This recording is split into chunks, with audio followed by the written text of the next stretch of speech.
Hello, this is Matthew Robert Payne, and this parable is going to be called the parable of the king's war plans, and it's found in Luke chapter 14 and verse 31 to 33. Or what king going to make war against another king does not sit down first and consider whether he is able with 10,000 to meet him who comes against him with 20,000? Or else, while the other is still a great way off, he sends a delegation and asks for conditions of peace. So likewise, whoever of you does not forsake all that he has cannot be my disciple. Okay, let's look at this. First of all, I want to share something with you. Okay, that the Christian life is a battle. We're in a war.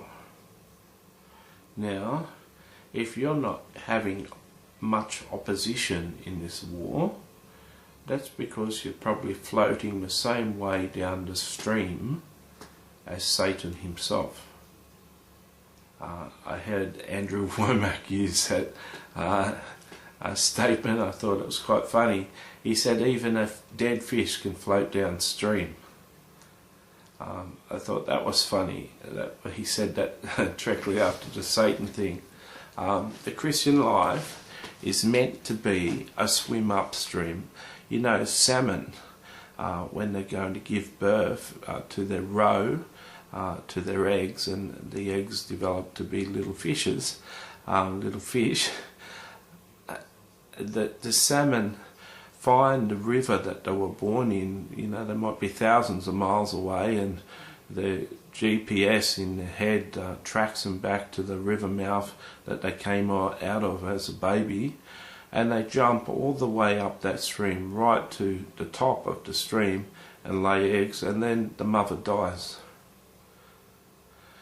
Now, salmon just wouldn't be created, and new salmon wouldn't be created unless a mother did that. The babies need a place to mature out in safety where there's no predators, and it's just part of nature. So too the Christian life is a swim upstream. So many people in the Christian world live like the people of the world. There was a survey done in the United States. I can't quote which year, but it was done by Barna Research, B-A-R-R-N-A Research, and they found that the only discernible difference between TV habits and buying habits and or purchases and salaries and job positions, and the only discernible difference between Christians and non-Christians was that Christians went to church on a Sunday. That's the only difference they could find. Do you know that Satan is at war with the Christian church and the body of believers of Christ? The only enemy that Satan has is Christians, the body of Christ. Everyone else are his. He doesn't go at war, and he doesn't especially go too much at war with a Christian who's not doing anything for the kingdom.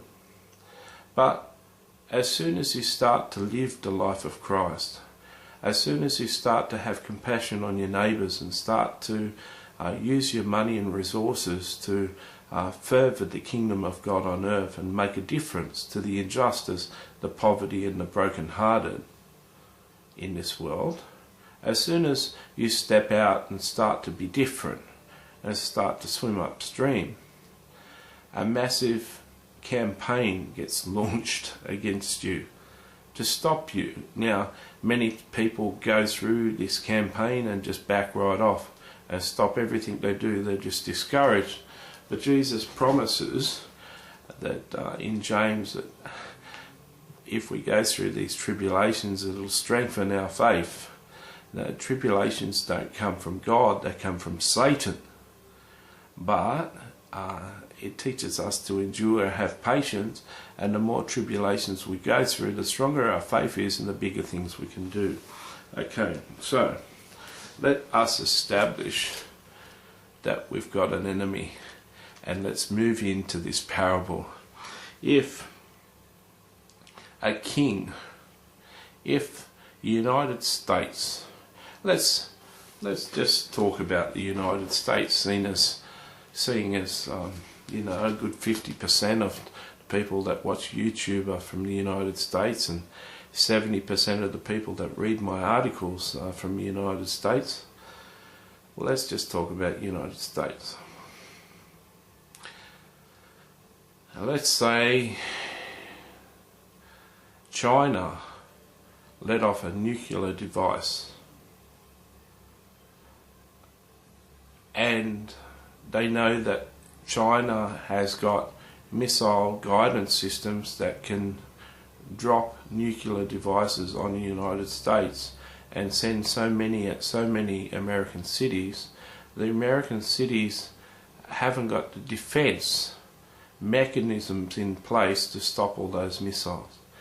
If they send 100 at once, only one of them has got to get through, and for 400 kilometers or whatever, 600 kilometers around where that nuclear device went off, everyone would be dead.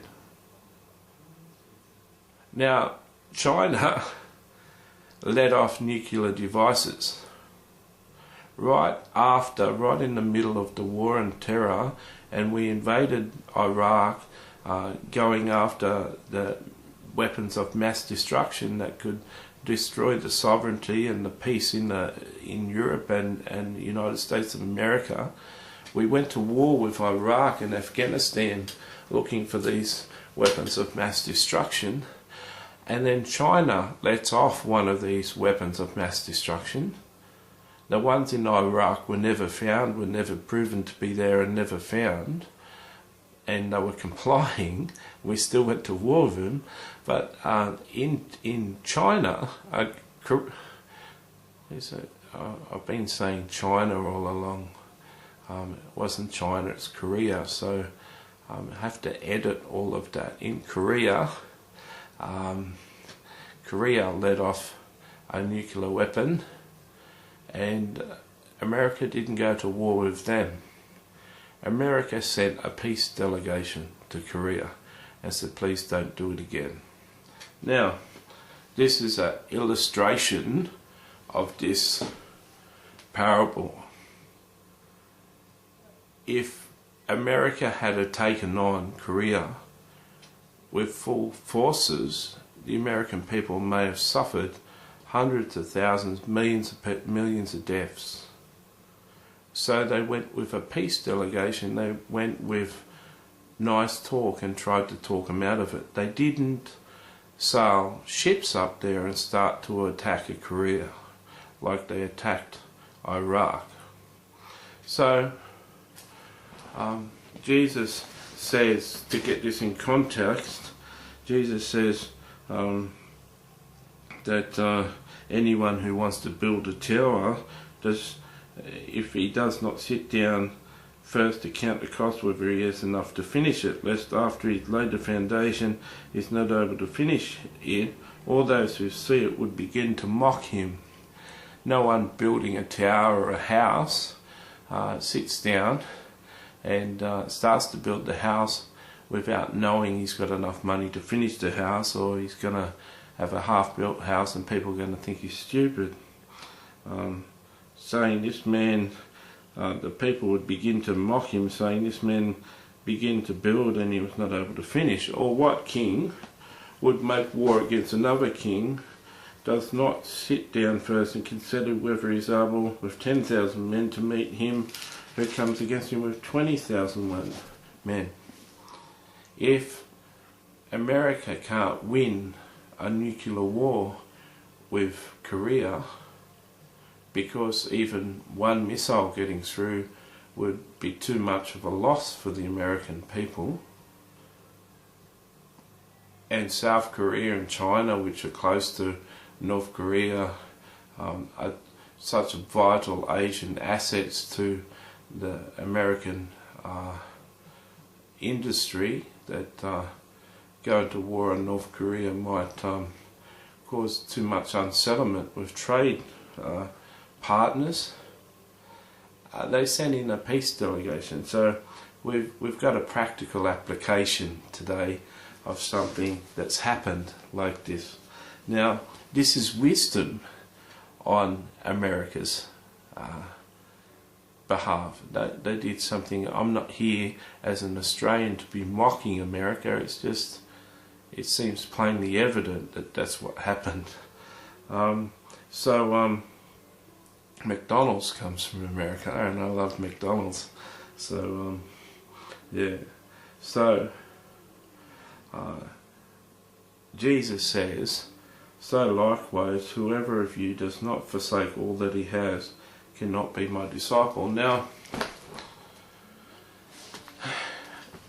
there's a reason why one king's going to war against another king. One king goes to war against another king because he wants what that other king has. He wants the resources of that other king's country. Okay? So if he can't win a war with that king, if a king is coming against you with 20,000 men and you've only got 10,000, rather than go to war with that king and lose your whole country, you've got to make a sacrifice and a trade-off and go out to that king and say, okay, I'll stop undercutting you on the wheat prices, and I'll stop selling my cattle cheaply in the Asian markets. Don't fight me, okay? We lose, we'll take a 30% cut in our foreign domestic, our foreign exports, and we'll suffer and our people will do it poor, but please, let's not fight over this. You win. Right? Well, Jesus is saying, if you don't forsake all, you can't be his disciple. He's saying, to follow Jesus, it's got to be a sacrifice. You're in a real war. You're in a real war with Satan. It's easy just to float downstream with the rest of the people. It's a lot harder to give of your finances and give of your time and give of your resources to do the things of God. There was a study done, I'm not sure if I've shared it in any of the other parables, but there was a study done that only 10% of Americans knew what their spiritual gifts were. Out of the 10% that knew what their spiritual gifts were, those people were asked, are they using their spiritual gifts? And out of that 10% who knew what their spiritual gifts were, only 10% were using them. That meant that 99% of the American people were not moving or using the gifts that God has given them to serve the kingdom of God. Only 1% of the American church at the time of that research study were actually doing something for the kingdom of God. This is what Jesus is talking about. It's not only a lack of wanting to know what your spiritual gifts are, it's a lack of wanting to actually do something for the kingdom. It's said that people spend more money on chocolate than they spend on giving to God. And they spend multiple times more on entertainment than they do on spending on the kingdom of God. And the average person gives about $15 to the Lord a year, and yet they spend about $5 or $10 a week on things, ministry, resources. So it's going to be a cost. Jesus says you've got to forsake all to follow him in the right way. And I've got to tell you guys, I love it. I love living a life where all my time and energy and money is in the kingdom of God. I'm not